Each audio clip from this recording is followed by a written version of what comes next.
got a bit of information on the headers. Yeah, so since doing the podcast, we did receive an email from the Severn Valley League.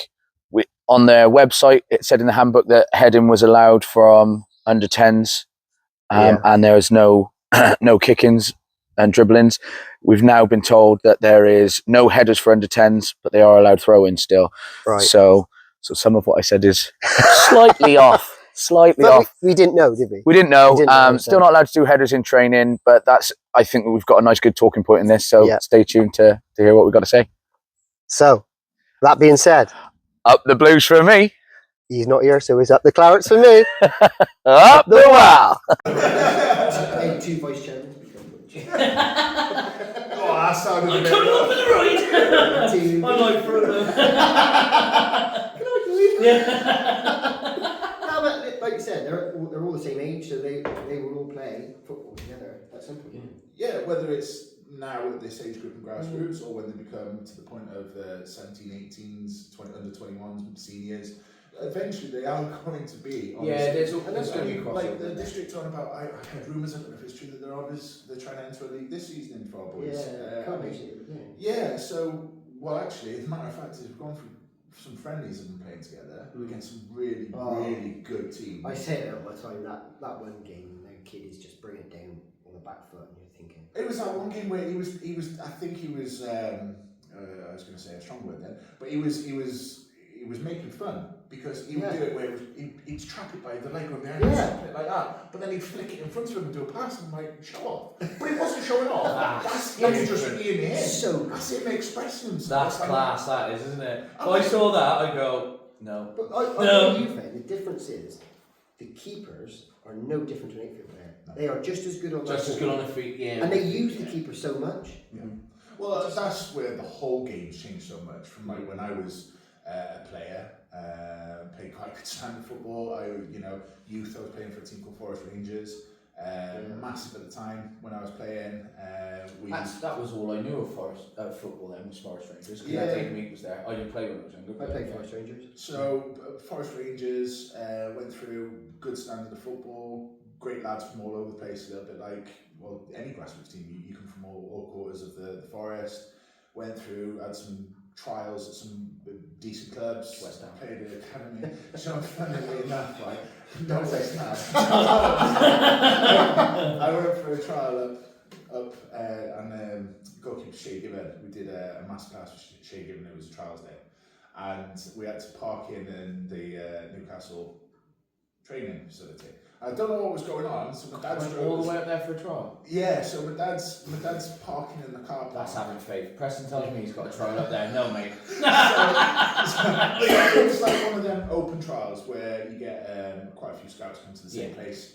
And I was invited because I was in Cheltenham School of Excellence at the time, and for goalkeeping. And I went up there, and it was a full trial, every position, and Shay Gibbon was doing the goalkeeping section.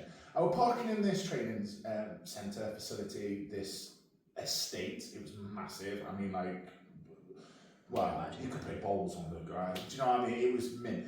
And we've gone past the main building, and you can see a load of pictures out there. You can see some young'uns playing. So my dad's actually headed over there, and I jumps out, and he says, go check if it's this place." And I park up. Car park's massive, absolutely massive. It was like a little city. Go through them doors and just say, "Is this where the open trials are?" Opens the door. I'm like, Ted Sheringham, Roy Keane, load of other people, and I'm like, "Oh my god, these are like my heroes." Like, I just walked in, and I was stood there screaming, "Hi!" Turned around, walked out, and it wasn't the place. Oh, it's mad though. I would have made it froze. Keane was probably booted back in. Yeah. What are you doing? It's my job. so then, like a good standard of football, and that's what you want for your kids in there at the end of the day, and that's what's trying to get into the ball and that. Yeah. Well, actually, I was going to ask you about your grassroots, but that's part of it right there. Well, yeah. So after Forest Rangers, that takes me to what I think we disbanded at around 12, 13. Secondary school. Hopped around different teams, Ellwood being one of them. Played up there for a short period of time. be honest with you, I could have probably, if I'd have concentrated, I'd just like everybody was saying, I could have gone far. Now, I couldn't have gone far. I'd have made a decent standard of grassroots Sunday league, do you know what I mean? Yeah. But it was at that period of time where booze, Yeah. cars, girls, Yeah. the So when you were about 12. Started late. yeah, like I was always friends with the older ones at school. So from about 14, 15, I was friends with everybody in sixth form. Played rugby. I went to Whiteley school, so it was predominantly rugby. I was a big lad, basketball, tall lad. Always playing in the sixth form teams. So I always got invited to the sixth form parties. And I think the turning point was one. We had a sixth form party at Bream, and it was the night of a Cheltenham Town Development Pre-Academy training session. And I was like, again, I can't go. And I'm like, no. Few beers, like didn't drink underage. I'm joking. Girls there, Yeah. you know, the 17, 18. Yeah, you jack the lad now, and and that's I it. thought he was untouchable, and then it sort of like teetered out. You get a job then, and I think I played for Blakeney a few games in the seniors, and it was just. I wouldn't even bother talking about that. At the time, I tell you what, the lad that's taken over now is doing wonders with them. He's good, isn't he? I got one of his son plays for M6s. Yes, he does. Yeah. Yeah. He won't mind actually. No, he's rich. You know, I went to school with them. Always been into his football. He's doing wonders with Blakeney, absolute wonders. But at the time when I was playing, so the first was good, the seconds were going out for a fight, and then it was just I'm out of football. God, Blakeney was going out for a fight. Honestly, I've never been abused by old people so much in my life as when They are the they're awful. Sorry, awful fans. Awful fans. I swear. What? Dedicated fans. Yeah. But I got the ball on the byline. Somebody comes, crunches me, and then I go to get the ball, and they're just like standing in the way. I was like, guys, come on, get out of the way. And they're like, what are you going to do, mate? And I went, are you free to win on that? They're like 80, getting him, like one's got his stick and he's going, come on then. Tell you what. But fair play, they turn up every week. Yeah. They chip in and do their bits. Yeah, they do. No, Blakeney was held up by them, realistically. It really was. And then everyone goes back to the shed, which I always found that hilarious. Like, they go, oh, we're going back to the shed. And I'm like, that's a good name for a pub. And I go, oh my God, it's a shed. Decent though. Yeah. But they've done wonders with that. But no, at the time when I was playing, it wasn't great. You got in the first, you had a decent game of football. You got in the second, you're going out with a black eye. Yeah. Yeah, that's that was just some team talk. That was just we got that. So yeah, that's my grassroots pathway. That's fairly similar to most. Let's be fair, most around the Forest team. There's not been and I think, like you say, you probably could have gone further. There's not been a lot of people that have gone very far from the Forest team. We know a few of them. You know, everybody knows the ones that did, the ones that could have, whatever. Yeah. But I don't think enough are caught up and taken and helped. Pathways from the Forest. Yeah. You know, there still isn't a lot now. Like you say, you can count on one hand that's gone the distance to at least a good level. But I do think that there is some outstanding football in the Forest. Oh mate, well like we were just saying about the 13 and 14 year olds at Broadwell, at Ellwood, everywhere. You see these kids playing, you think, like we were playing against Gloucester teams in the Broadwell tournament, and they're holding their own, beating them, all of it, like the Cinderford teams that were playing, all of them were class. That Cinderford goalkeeper, what a baller. I swear, it went to penalties and he turned. He turned, he went, we got it. And I went, oh my God, he saved every single one. I'm sure he is on some sort of... He's Cheltenham, yeah. But you can see why though. Yeah, you can see why. He just had that little... You could back it up. To be a goalkeeper, you got to have confidence. Yeah. No, you got to be tapped. I agree with that. You got to be the mouthiest, the one that's got something that's not quite formed in the brain that you're going to put your head where everybody else's feet is. When I played youth football, all our goalkeepers was rugby players. Yeah. Literally. Because they used to just come out and try, because they just seen it as a Sunday morning. Yeah. 100%. Let's look at the England squad. Look at Jordan. Like he's loose. When the camera pans to it. Yeah. He is so random No, that can you one. imagine if any outfield player acted like that? Like, they'd be like, something over there. Yeah. But as a goalkeeper, standard practice. Yeah, Yeah. I know. Do you know what I Yeah, yeah. Although I don't know if you've seen United play recently. Move on. Yeah. Well, speaking of crazy, should we go on to heading? Because that's what we wanted today, isn't it? Yeah, Yeah, should we chat about it a bit? I think so. Because we're all about to go into the season. Season starts in 2 days. Buzzing. Can't wait for our first game. Look out, go! But I and most other people I've been speaking to don't know exactly where we all stand with the heading rule at the moment. I've had to download this, download that, played a game last night against Cinderford, and Liam said to me, "Oh no, I've got a handbook now from the Severn Valley. We're not allowed to head, and we're doing kick-ins." Oh, sorry, what? That's it. It was news to me, so I had to go on FA. I've been on all sorts, trying to read through it. So many grey areas. Mate, it's like you say, you've been on the FA, been on the Severn Valley handbook. The under-10s is the age group that's forgotten. Yeah. Everything runs from 6 or 7s to under-9s, and then talks about under-11s up. It's a massive grey area with like the trial period age group. Well, we had the trial period, didn't we? What was it, 3 years? Yeah, And and again, Mid-Gloss, the previous league that I was in, said they were trialling it. Obviously, Severn Valley then did it as well. I'm going to be honest with you, mate. I've been to meeting after meeting. I've been on video conferences. I've been to so many different things where you we're do talking so about... much more than our voice. I have been told. But like, I'm still in the grey, mate. I'm going to be honest with you. I spent an entire tournament season, then we'll say, practicing kick-ins, come up with some great strategies. I had a player sat on the kick-in taker because obviously the kick-ins you can dribble straight in. Fantastic. Went to the meeting. Severn Valley recently had the first one they've had since COVID. And it was spoken about a lot in the older ones and a lot in the youth ones, and into the under 10s, and it was very much a case of no, you're doing throw-ins. And I'm like, what? Yeah. I've just spent the last 5 months practicing something. What are you doing? And then in another breath, it was, well, we'll let you know by the start of the season what actual is, because we're not quite clear on it where we stand now.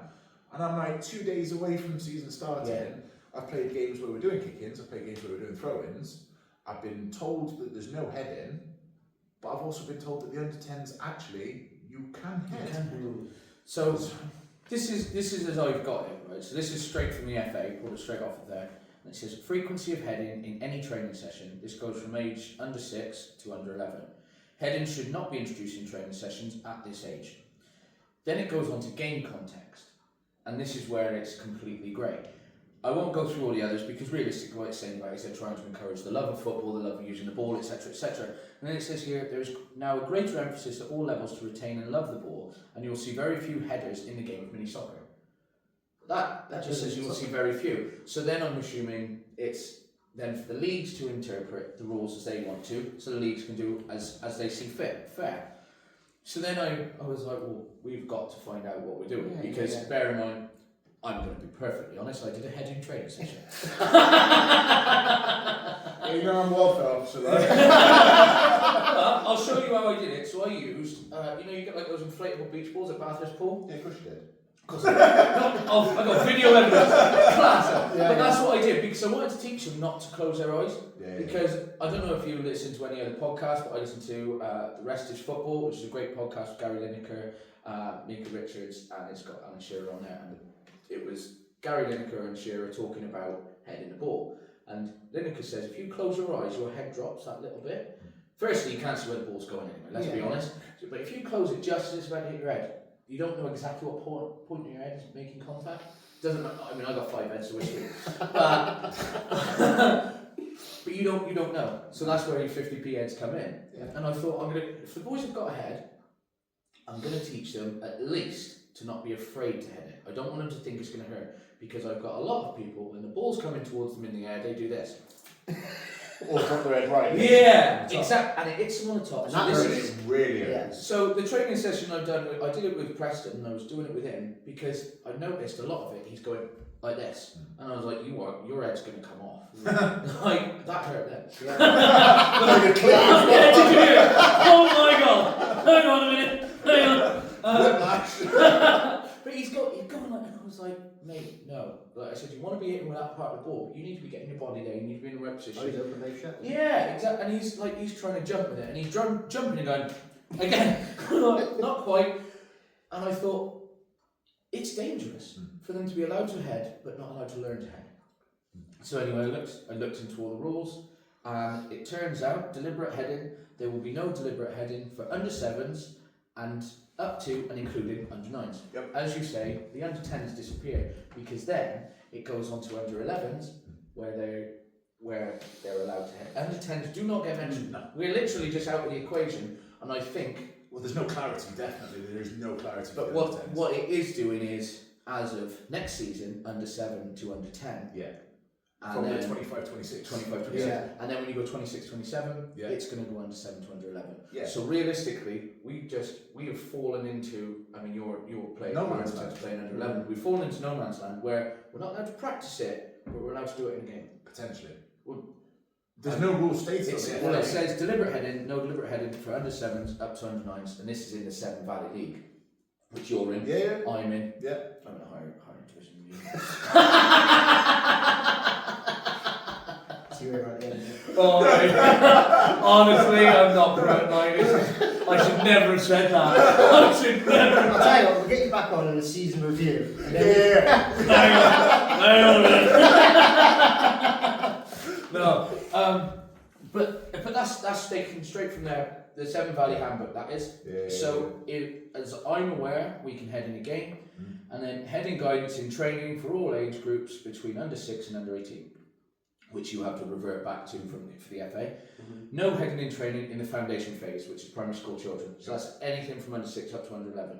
And this is where we fall into that grey area because we're not allowed to practice it, but we're allowed to do it. Yeah. Mental. But there you go.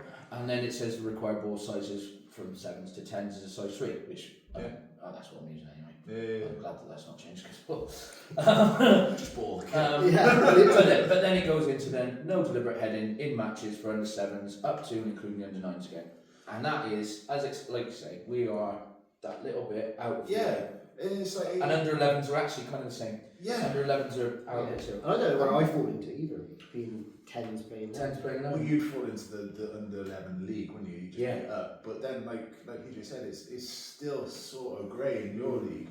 Like, What you let's could be do honest, is play under 12s next year, so you're allowed to practice heading. But me, because let's be honest about the situation. Training, you're under 10s. Yeah. Match, you're under 11s. Yeah. yeah. So you're not allowed to train headers, but you are going out being allowed to header, which, like PJ said, is dangerous because you said eyes open, mouth shut. How many times have you seen a kid go and they concentrate? Yeah, bang. Do you know what I mean? It's so easy for stuff like that to happen, and I do think whilst I'm for not heading at young ages, I am. I think it's a good idea, but it's young. Yeah. Agreed, and I think. Under 9s is probably a good enough area to introduce that's a good it. cut-off. I think that's a good cut-off. Because you go into 7v7, the pitches get bigger, the balls start getting played longer. Because when you're under 8s, you're still playing on a 5v5 in our football. Like you say, you think that probably should be changed, but that's for another pod. You think this because I do agree as well. When Preston was playing under 9, he was actually in under 8, and he suited 7v7 then. So I get it. I think under 9s would be a good cut off, but as soon as they go 7v7, you go right. I think it's time to introduce the use of your head because you're using every other body part, and they're ducking. I don't know about yours, but mine have been trying to move their head out of the way, and now they're trying to move their head in the way. But they go. Let's say the ball's travelling here. They go to the trajectory of the ball rather than moving their body with it. They go. Yeah. And you go. That's. It's weird when you go to different countries. Like what we said when we went to the football tour. Everything was allowed. Yeah. So. It's so difficult, but I want to ask you because having head in, both our boys play at the back. Now, I've had a little bit of centre half. It's a massive part of football. Mate, heading it's part of football. Yeah, it is part of football. No matter which way you look at it, I do agree with the fact of when they're younger, like you just said. you've got to protect them because at that age, kicking a ball is difficult, let alone hitting the ball. So you're talking ball in the air, one to the face, one to the side of the head, ring in ear, all that. So great. But when they become to an age, like you say, under 9s, under 10s, where they're watching a lot more football. Yeah, it's football is life at this age. Of course it is. Yeah. So they're watching. They're watching their idols, everything they do, from the celebrations to the way they play, to the tricks that they do, to, like the internet, they can even follow the diet plan and all stuff like that. But if you are going to make a massive change like the heading, you've kind of got to change the whole of the game because corners. Waste time. Yeah. So you can't head, so you're drilling it low. Well, it's pointless because you're just going to have a couple of big defenders stood there. Yeah. You're not going to go short because you're going to have a defender stood there. So what's the point in a cross? You might as well get rid of it and just go to goal kick. But then goal kick, so you can't head it. So goalkeeper's not going to play it long because 9 times out of 10, no one can get up and head it. So then it's either going to bounce or a kid's going to move out of the way, and it then just becomes tennis. I don't play long. You want to play out from the back. Everybody does. It's the way that the game's progressed, and I think rightly so. But like you said, our boys are both defenders, and a big important role is heading. Like I see why you've done it. I really do. Well, I was going to say, as a welfare officer, do you hear anything else that we don't? Is there anything? No. I hear what you hear when it comes to the heading part. Yeah. My job is just making sure that everybody plays nice. How's that going for you? Really not good. But like kick-ins that they done, it's basically gone back to futsal rules, hasn't it? Yeah. Indoor rules. So you've got no heads, which mean that people are ducking out the way, like you've said, but it means that it's encouraging high feet. Yeah. So instead of having a ball to the face, you've got studs to the face now. Yeah. And I've seen it happen quite a lot. But it's ever changing the rules surrounding it. Now I remember at the beginning of last season, if you as a defender was to head it from inside your box, it was predominantly a penalty. However, the difference is you could have a wall of defenders on the line. So what turned out to be was a game that I used to play at school where you lined everybody else against the wall and you'd smash it hard. Yeah. And that's what you can say it. You can say. I think we can say that. I think we can say that. I hope. That's what it turned into. But then they realised, actually, that's actually quite dangerous. Now what we're going to do is we're going to say it's not a penalty. It's a free kick from the side of wherever it's closest to on the box. Yeah. But again, kids are allowed to line up. All you've done is move it, in that size goal, 2 feet from an angle. So poor Jim, who stood in the front post, is going to get it more than Dave at the back post. Yeah. Do you know what I mean? And then you've got the kick-ins. Have you heard the kick-in thing? No. So, is it something to do with rotations? So, a kick-in, the ball is not allowed to travel more than 10 yards, but you have to stand more than 5 yards away from the person taking the kick-in. Right. They're allowed to dribble in, but the ball has to make 3 rotations. Oh no, the ball has to make 3 rotations from their kick-in, sorry. Before you can pass it or before? No, so they're not allowed to pass it more than 10 yards. Nobody's allowed to come closer than 5 yards other than their own players, but the ball has to make 3 rotations in a pass and then dribble in there and allowed to dribble in. And I'm sure they said you're allowed to dribble and score. That sounds unpoliceable. Not only is it unpoliceable, but I've just messed it up saying it. I think so. Yeah, but try educating a child that you're currently trying to. Can you imagine passing in a straight line? Can you imagine saying to them, right, it's got to make 3 rotations, and you see go 1, 2, and they've been tackled, and you're like, what are you doing? Well, I was just checking. Who'd want to be a ref now? Yeah. Because that goes back to our earlier conversation. It does, though. And trying to get them in. Yeah. Now, can you imagine? You're trying to encourage people. Like you go and say, I got it today, compare it to it. Yeah, okay. This is the rules. Now go. Not a chance. It's not even football, is it? Yeah. Like Dad that sat watching football on a Saturday and most weekdays these days, like watching the game, they know the rules inside out, the offside, all of a sudden they come to grassroots football, it's foreign game to them. Like, what the hell is this? Well, this is the thing as well. So, because I remember the very first game I left, I actually played, was it against Dan? No, I borrowed some Dan's lot to play against Ellwoods, then under 8s. Yeah. And this is why I know they're a good side, so I actually had more of a rivalry with them at some points than we all. But we played the game, and Dan is screaming, because I said, I'll ref it, I've got to have the practice. He's going, PJ, that's a foul. I went, what do you mean? I was like, how is that a foul? They've run into each other. He's pushed him. I went, but they're kids. And it's like, I was like, is that really a foul? I was like, okay. I said, oh, I need to know a bit of a definition on it. And then so, like, there's pass backs. And I blew up and he went, what are you doing? I went, oh, it's a penalty. And he went, pass backs. What? I'm like, oh God, this is a big learning curve. And actually, can you imagine doing that in the league? When you're against, let's say the two sides are doing it right, it's 1-1. You're 45 minutes into a 50-minute game, and then the parent gives a dodgy and they laugh about their refereeing decision. You get another coach go, this is unacceptable. You know. Yeah, because some coaches, let's be fair, as much as we all want our kids to do well, and as much as we all love football, some coaches are next level on how serious they can go. I mean, like our sideline, a bit like PJ, Sanders on, a bit like Winnie, Sanders on, a bit like you as well, PJ, but you are intense on the side. I know I'm intense. Try to be as positive and as passionate as I can, but sometimes it can come across as a bit intense. But some coaches I've come across, oh my God, like serious. Like every ref's volunteer, just like every coach is. Like you said, the referee can miss something. There's no VAR or grassroots. There's no assistant coach. There's no lines apart from yours now in the 11s. I mean, they've got no help whatsoever. They miss something, and the other coach is going absolutely mental at them. It's kids' football, just let them play. So it's not even competitive. No, I had an Ellwood parent have a go at our ref. He's out for you today, Are you reffing or coaching or what? See, that is another thing as well. I'm glad that you said that, because as a coach, my coach was a ref every time. You've got to. And I'll coach the opposition as much as I will coach. I did a ref in going back probably to last season for a younger one, and one of the opposition team took a throw in, and there was like a basketball pass, netball pass, whatever you want to call it, depending on what you play. And I blew up and I said, look, I'm going to teach you how to do it. So I got down on my knees and I said, look, you put it down, touch the bag and do the throwing properly. He got down on his knees, they're still going. One of the parents was like a bit serious in the ref. I'm like, well, I'm trying to make I'm actually trying to help him.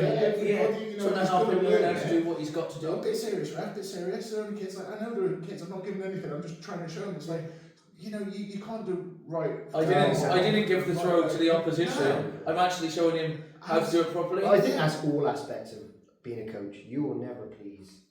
No. I think, like I said before, you just got to do it your way. Yeah. If you're willing to ref, you ref how you. And what you're saying is something about you coaching your team. Like, you've stepped into ref as a coach. And a parent. You're doing the reffing because you had to. I presume that there was no one else that wanted to do it. To be honest, I quite like it. Okay. Edit that bit out. There's no one there to do it. I actually genuinely do like it, but we do still want people to ref. It's not as bad as it sounds. I find it difficult because you focus there. Yeah. And again, I'll go back to mine. If we're attacking, Kobe's behind me. Whereas 9 to now, I'm going up because obviously we're playing offside. Yes. You can only see back, can't you? And then you turn around and he was back there. Yeah, so I actually, that's quite funny because the tactics that I noticed that your team played last year, sweeper. Right? Yeah. You had a deep defensive sweeper, long balls over top, clear up, one running out, clear it up. Linesman now with the offside end, I bet that's been quite a bit of a change for you as well. Yeah, it's been a change for Cope. Yeah, Cope has solely gone through 5v5 and 7v7 as one defender. Yeah, and now deep as well. Yeah, now he's playing as a pair. But do you know what I've noticed? Because I've watched you guys played against you, and I've had Kobe on my side. Kobe is the one bringing that line up. I do hear him say it all the time. I hear him saying it all the time, and I think I'm partly the reason because I let him play much further up the pitch, and then he scores worldies. You're welcome. You're welcome. I actually we had training sessions based on I've been stood there on the line. And we almost like a 5v5, but 5 defenders, 5 attackers, and we just done it. And I just said to him, "You have to learn to command." The kid loves to talk anyway, so he needs to learn to do it, and it does work. But he's completely changed his. I was going to say that there's a massive change for especially your code. And that's why I don't know if you noticed when we played district. Yeah. Because obviously ours two played together at times. Yeah. Cobe would naturally go past play to get the ball because that was his. That was it. Yeah. It would be from the left side to the right side, and then you'd often get told to go back. Yeah. Because Yeah, where he played with me, that's how he's played. Yeah. He's been the only one. Yeah. And he's had to adapt. But he was very much of an attacking, although he sweeps well, and what I noticed at the district, he would attack that ball, he'd see it coming, he'd read the ball coming, and he'd attack it. But yeah, he was told by not obviously us as coaches, but their coaches, no, hang back.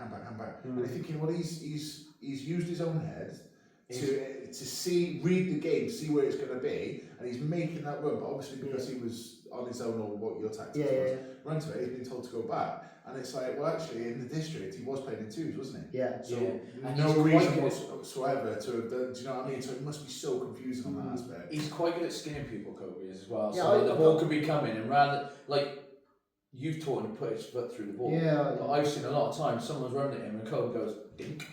And just, but he's such a boy because he'll do it and he'll look at you and go, and then carry on they concentrate on the game. I'm always laughing at the district games. Like, he's got such a chappy, he's a boy, swag to him. He's like a Shelby. Yeah. But you mentioned earlier about he scored a worldie. I'm assuming that was quite recent. It was last week. Right. Yeah. So I noticed on Monday training, the boy was shooting from deep in his own arms.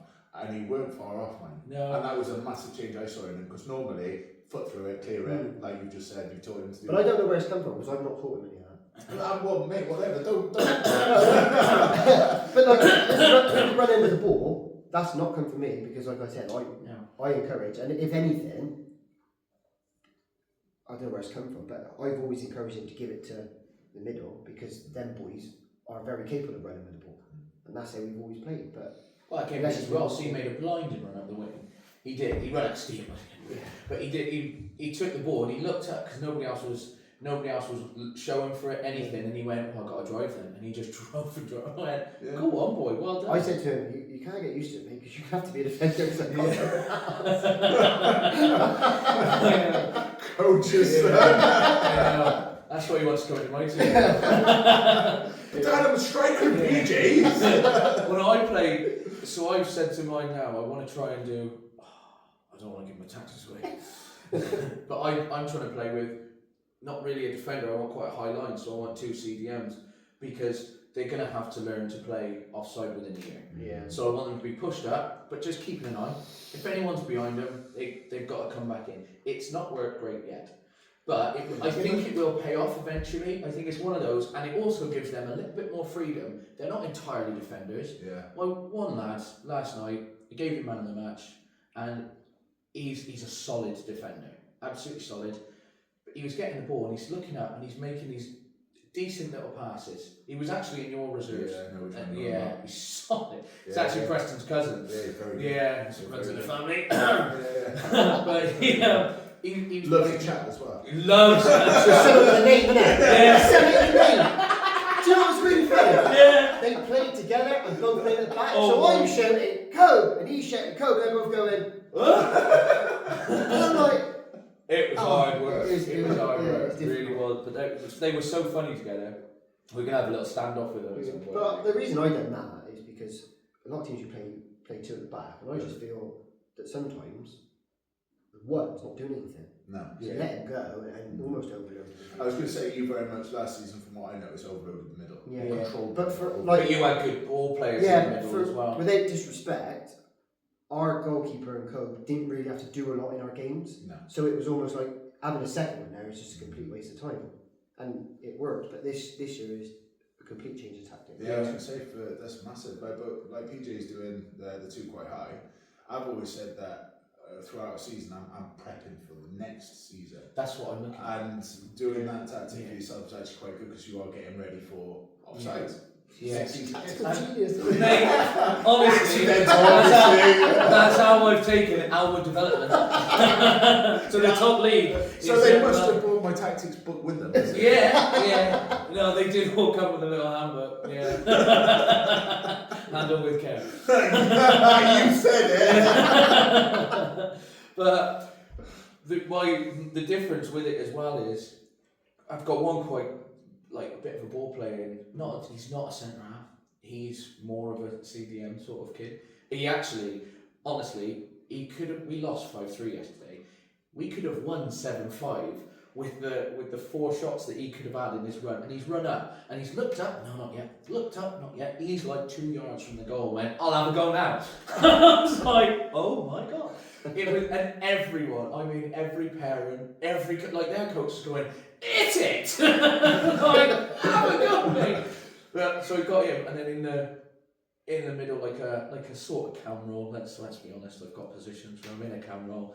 But I've got somebody that's so good with his feet, doesn't like to use everybody else. That's why I want ball players to come up and I'll win the ball, be an outlet, and get it to him then.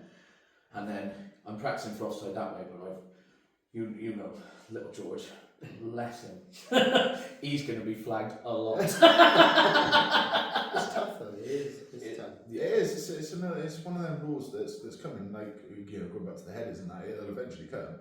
But it's so difficult to prep them for when they're not actually doing it week in, week out. So it's a case of the first season. Yeah, you're almost doing it so that they can. I want them to just do it without knowing until it becomes. But I remember speaking to like coaches in our club. Then I was like, because I was saying to Fox, I said they just don't get it.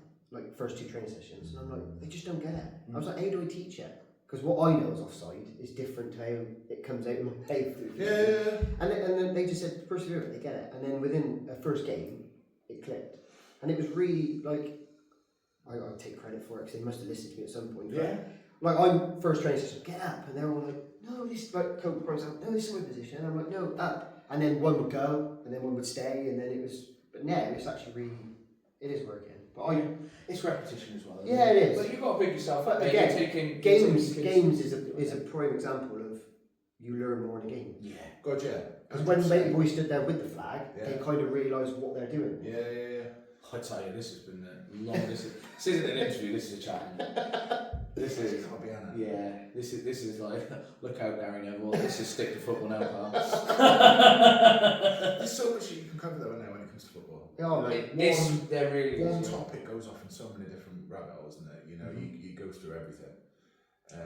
But have me back. Yeah. Well, we might as well talk about. We might as well just keep it going. To be fair, we've talked about districts and what it's like living in Broadwell Shadow. I have had to write it down all on here because I knew that we would Just keep going. I knew we would keep going. But what we wanted to do was talk about what your plans are for the future. I know you're talking about pitches. Yeah. But for Ellwood as well, is there anything you've got in place? So obviously, girls' football is massive. Yeah. As you've mentioned before, and you know that we've launched a dedicated girls section. The Wildcats, is it? Wildcats. I think every girls section is called Wildcats. So follow trend. Starts Sunday 10:30 at 5 acres.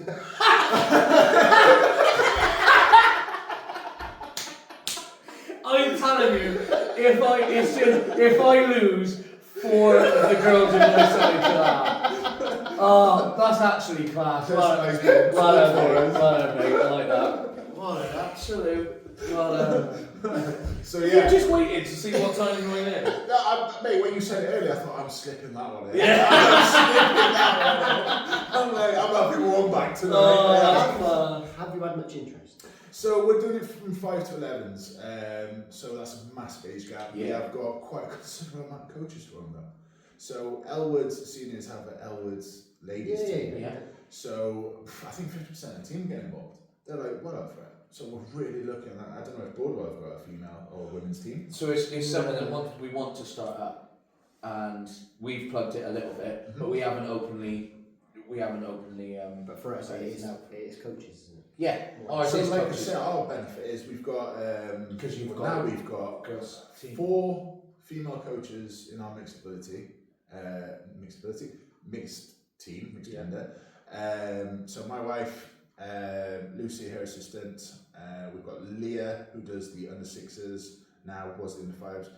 Her assistant, Kira, brilliant, both of them, both from Pro Stars, come over to us, fantastic. Actually, we've got more. We've got Rebecca, who's our secretary, doing the under 5s, with Leah helping her. Plus, we've got, I would say, 4, 5, maybe 6 of the women's team for Ellwood coming over to help this dedicated girl section. That's so good. So isn't it? we are, to be fair, flying the flag, Eldar, for the women's and girls section. It's good. There is a lot to learn with the girls. Well, you said that So before, much yeah. difference to mixed. So Winnie asked asked a couple of people before what they, if it's different, is it more challenging? Is there more things you've got to think about? I can imagine, like as a male coach, I'd probably be slightly more worried. I'm not when it's the under sixes. No, But no. it's going to be different, isn't it? Well, yeah. You've got your welfare to think. You're the welfare officer. Well, yeah, you've got a few more things to think about. The differences are the welfare side of it. You Yeah. know, facilities being one, coaches. Obviously, you know, you kind of want the girls to feel comfortable. Now, there is nothing to say that you can't have a man coach. Of course, you can. Coach is coach at the end of the day. But you kind of want to, especially at such a young age, for them to feel comfortable. Girls do anyway at a young age. I mean, we've got some girls in our younger ages, no problems whatsoever. But obviously, girls are getting older. We're doing 5 to 11. You want them to feel comfortable. I do know that there's the difference. Obviously, mix. You play 1 up in league, 1 down with FA agreements. In women's or girls, should I say, it's 2 either way. We're doing 5 to 11 to get the interest. Now we have got quite a few girls in there. I don't know this exact number. I know on the lead up to us starting it, we was actually turning people away because, again, coaches in our mixed teams, which is kind of what spurred us, because all of a sudden we're having so many more girls. Well, I've noticed so many more girls in the lower age group. So, well, in my under sixes. So I've got. That's the only place that I have girls. I had 2 at the very beginning in my under 10s when they were under 9s. I had 2 girls then. Unfortunately, they couldn't carry on because of commitments. Yeah. But that's it. I've not had any other girl interest. I had 3. No, sorry. Yeah. So But that would have been at the under 5s. Yeah. I'm not giving you any advice or tactics. I really don't want to. We want you in our shadow. But I know I help out coaching at Bailey School, and when they need me, and I've noticed that schools are starting to do, when they're doing a football thing, a 50-50. So they are bringing the girls through. So I know Blakeney's policy is 50% of girls, 50% of boys. Yet I noticed that these girls had no outside club whatsoever. They was just doing it at school. So you fully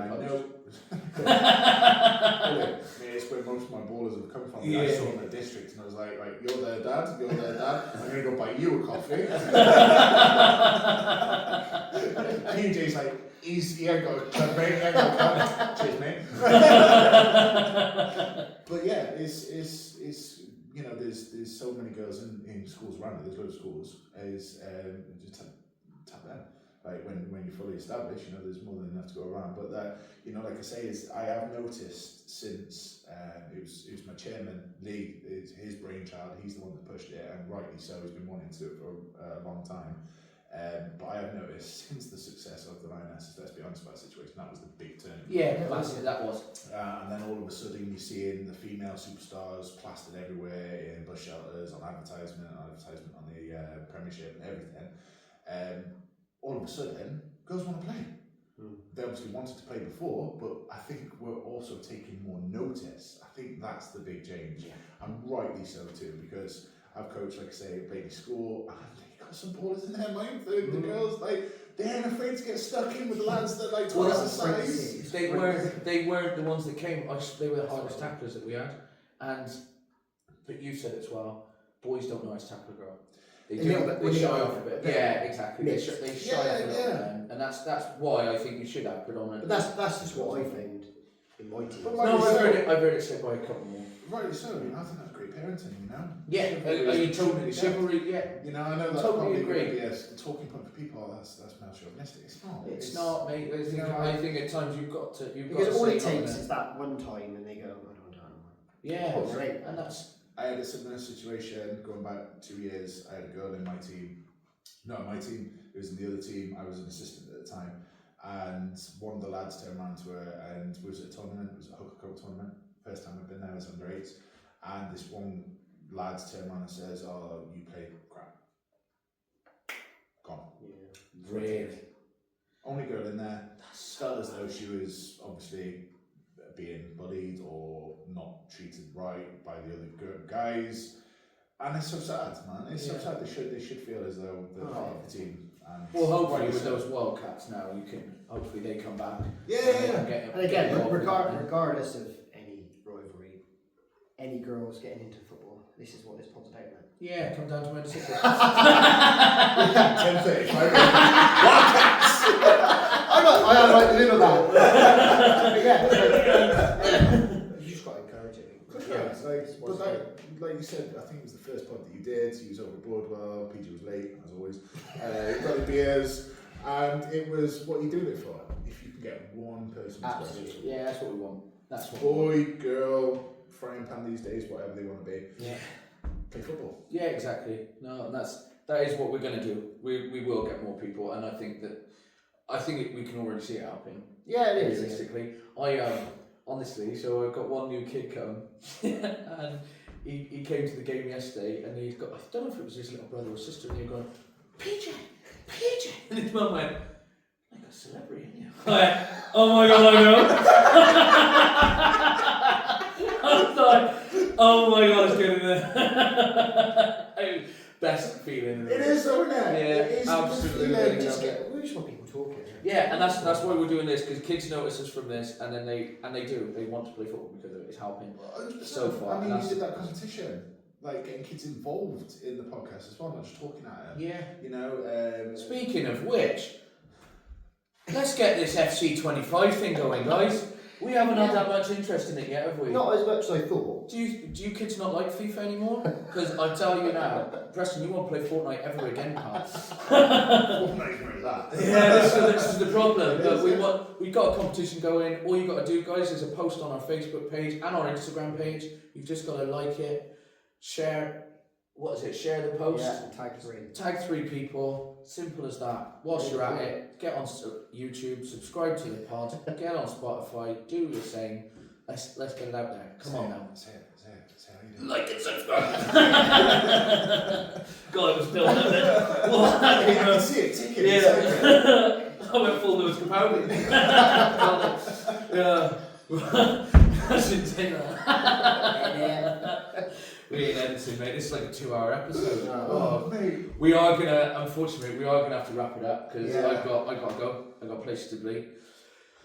We were gonna do quick fire questions, but I can tell you now they ain't gonna be quick. So, But yeah, thanks for coming, mate. No, absolute pleasure, man. really good to talk about everything, Yeah, mate. yeah. Nice to see you getting the girls' side of it out. It's decent. Maybe we get you on and have like a mid-season review or something. Yeah. Yeah, definitely, We man. shared the same beard out. We'll come over to your club, innit? Yeah. Yeah. Let's get down and then you can show us everything you got there. You won't burn as you're walking through the doors, honest, I promise. You won't melt. I just walk in there and go, I don't want to say that. I've been there before, and all I remember is a red carpet. I've already conquered this bitch. Yeah. I have. Right. We might as well end it with that then. So with that, it's up the blues from me. No, up the blues from me. Just up the clarets for me. Up the Well, Brilliant. Amazing. Thank you. Well, mate, class. Thank Real you. good. I reckon that stopped recording.